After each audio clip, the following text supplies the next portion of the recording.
Morning students, once again welcome to my channel. आज हम लोग बात करेंगे एलाइजा टेक्निक के बारे में। स्टूडेंट्स, आज मुझे पढ़ाने का एक मौका मिला है इसके बारे में, क्योंकि आज हम लोग देख रहे हैं कि हम लोग की इस दुनिया में बहुत सारी बीमारी हो रही है, और इस बीमारी से हमें क्या है, उसे हम कैसे पहचानते हैं, कैसे आइडेंटिफाई करते हैं। चाहे वो किसी भी तरह का बीमारी हो, बैक्टीरियल हो, वायरल हो, या किसी प्रोटीन के द्वारा बना हो, हम लोग उसे कैसे आइडेंटिफाई करेंगे, पहचानेंगे या जानेंगे। उसके लिए हम लोग टेक्निक यूज़ करते हैं जिससे हम बोलते हैं एलाइजा, एंजाइम लिंक्ड इम्यूनोसॉर्बेंट एसे टेक्निक। जिसे हम लोग बोलते हैं एंजाइम लिंक्ड इम्यूनोसॉर्बेंट एसे टेक्निक है, जो कि एक ऐसा टेक्निक है जिसके मदद से हम लोग एंटीजन और एंटीबॉडी के बारे में बता सकते हैं कि जो हम लोग बॉडी में एंटीजन आया हुआ है वो किसके द्वारा स्पेसिफिक है, बैक्टीरियल है, वायरल है, या जो वायरल में जो प्रोटीन है उसके कारण है, या जो बैक्टीरिया का जो प्रोटीन रिलीज़ होता है, जो प्रोटीन वो रिलीज़ करता है एक्सोटॉक्सिन या एंडोटॉक्सिन, उस टॉक्सिन के कारण वो एंटीजन बना है, उसके बारे में हम लोग यहाँ स्टडी करते हैं, आइडेंटिफाई करते हैं। तो मेनली हम लोग बोलते हैं स्टूडेंट कि एलाइजा टेक्निक से हम लोग किसी भी एंटीजन या एंटीबॉडी का qualitative as well as quantitative study कर सकते हैं। तो यदि हम बात करते हैं क्वालिटेटिव मतलब क्या होता है, क्वालिटी, विच मीन्स हम लोग यहाँ बता सकते हैं कि जो एंटीबॉडीजन आया वो किस तरह का आया, बैक्टीरिया का आया, वायरस का आया, या फिर वो जो प्रोटीन रिलीज़ करता है, प्रोटीन सिक्रेट किया उसके कारण आया, या हम बात करते हैं कि उसके कारण वो किस तरह का एंटीजन बना। और ये जब हम लोग बोलते हैं उसके आगे यदि एंटीबॉडी वो बनाता है, जिस तरह का एंटीजन आता है तो एंटीबॉडी भी क्या होता है, उसके स्पेसिफिक होता है।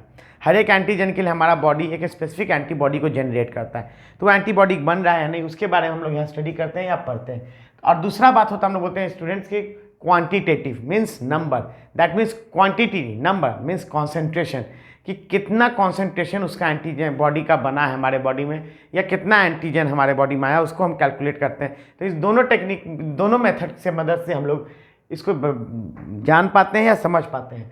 तो हम लोग बात करते हैं स्टूडेंट कि एलाइजा टेक्निक जो है बेसिकली वो 4 तरह का होता है, जिसमें हम लोग बोलते हैं एलाइजा टेक्निक जो है वो सबसे पहला डायरेक्ट है, डायरेक्ट एलाइजा मेथड।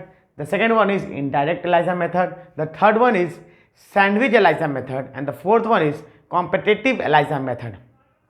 ये 4 अलग अलग मेथड है स्टूडेंट जिसका हम लोग स्टडी करते हैं। तो आज हम लोग आपको पहले मेथड के बारे में बताएंगे, that is direct ELISA method. Direct ELISA method is a process for the identification of antigen.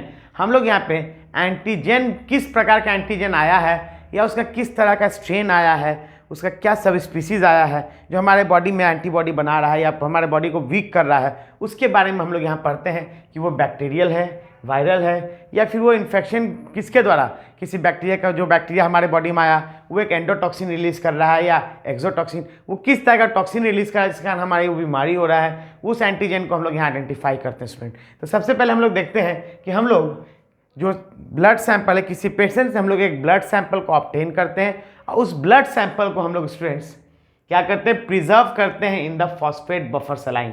In the phosphate buffer saline इसलिए करते हैं स्टूडेंट कि फॉस्फेट बफर सलाइन का जो पीएच है एंड आयनिक कॉन्सेंट्रेशन है वो हमारे ह्यूमन ब्लड के पीएच के बराबर होता है।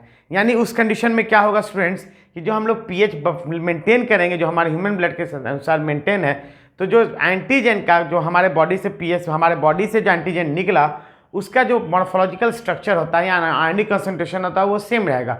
मॉर्फोलॉजी यदि सेम रहेगा तो जब उसमें एंटीजन या एंटीबॉडी इंटरेक्शन होगा, यानी इस मेथड में हम लोग मेनली पढ़ते हैं एंटीजन और एंटीबॉडी का इंटरेक्शन, कि क्योंकि हम लोग जानते हैं कि हर एक एंटीजन जो होता है स्टूडेंट, आप देख सकते हैं कि मान लीजिए मैंने एक एंटीजन बनाया, एंटीजन का अपना एक स्पेसिफिक बाइंडिंग साइट होता है जो क्या होता है, हमारे एंटीबॉडी से जाके बाइंड करता है।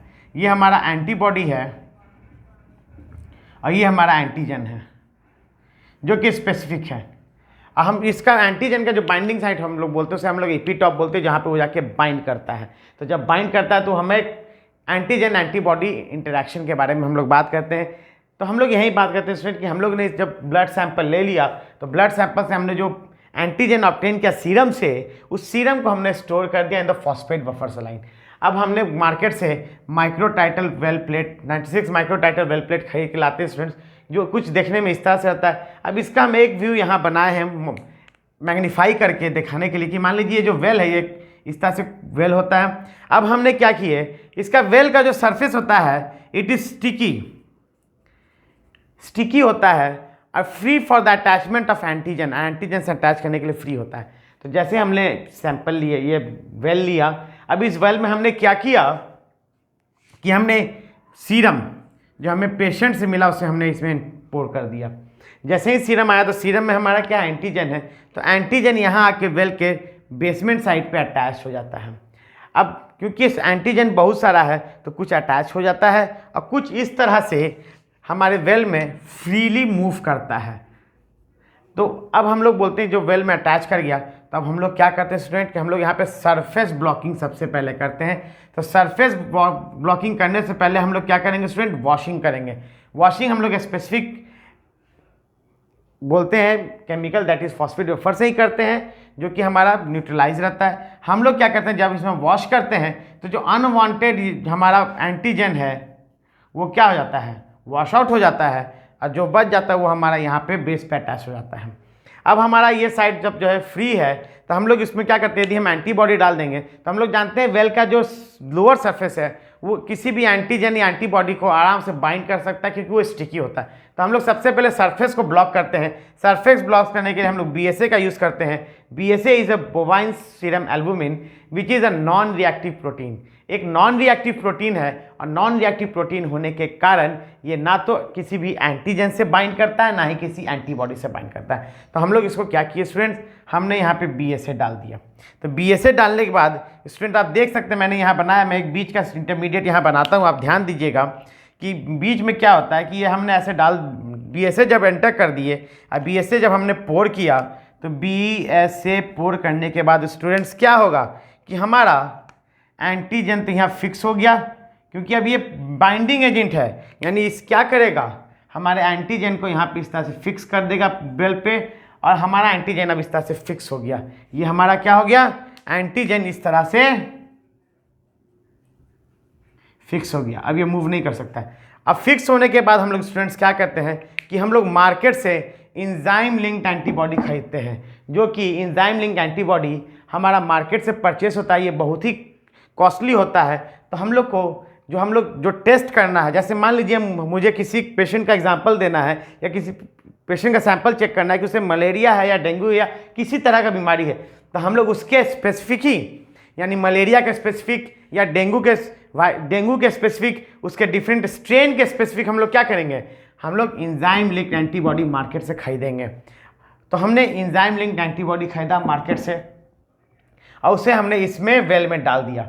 अब जब हम इसे वेल में डालते हैं तो हम लोग देख सकते हैं स्टूडेंट्स कि बहुत सारा एंटीबॉडी क्या है, फ्री है, जो हमारे वेल में मूव कर रहा है, और कुछ कुछ एंटीबॉडी है जो कि क्या हम लोग देख सकते हैं स्टूडेंट कि वो हमारे एंटीजन से रिएक्ट करके बाइंड हो गया है। तो जो फ्री है हम लोग क्या करना है, यदि हम लोग ये इंजाइम लिंक्ड है, हम लोग जानते हैं जब इंजाइम किसी सबस्ट्रेट से रिएक्ट होता है तो इंजाइम सबस्ट्रेट कॉम्प्लेक्स बनाता है, या तो वो जब बाइंड होगा तो कोई कलर देगा या कुछ ऐसा एक्सप्रेशन हो गया, क्योंकि हम लोग नॉर्मली ये रिएक्शन हुआ बाइंड हुआ, लेकिन यहाँ कोई ऐसा चेंज नहीं हुआ कि हम बता सकते हैं कि वो बाइंड हुआ या नहीं।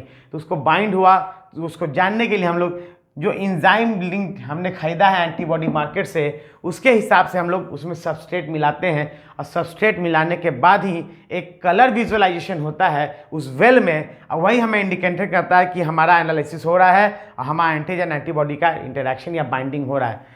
तो हम लोग यहाँ बोलते हैं स्टूडेंट कि मार्केट से हम लोग जो इंजाइम लिंक एंटीबॉडी खरीदा, चाहे वो HRP हो या AP हो, AP को हम लोग बोलते हैं स्टूडेंट अल्कलाइन फॉस्फेटेज, और HRP को बोलते हैं हम लोग हॉर्स रेडिश पेरोक्साइडेज। यदि हमने हॉर्स रेडिश पेरोक्साइडेज लिया है तो उसके अगेंस्ट हम लोग को 3 अलग अलग सबस्ट्रेट आता है, एक है हमारा OPD, एक हमारा TMB और एक है ABTS। अब जैसे ही ये सबस्ट्रेट और इस एंजाइम में रिएक्शन होता है, ये कलर प्रोवाइड करता है एम्बर, TMB रिएक्ट करके ब्लू कलर प्रोवाइड करेगा, ABTS रिएक्ट करके ग्रीन कलर प्रोवाइड करेगा। यदि हमने एंजाइम ग्रुप में अल्कलाइन फॉस्फेटेज लिया है तो हमने उस समय सबस्ट्रेट हम लेंगे PNPP, जो रिएक्ट करेगा, और जैसे ही रिएक्ट करते के साथ ही होगा वो क्या होगा, येलो कलर का हो जाएगा। तो हमें ये पता चल जाएगा कि हमारा जो एंजाइम है, जो एंटीजन है, वो स्पेसिफिक एंटीबॉडी से बाइंड कर गया है।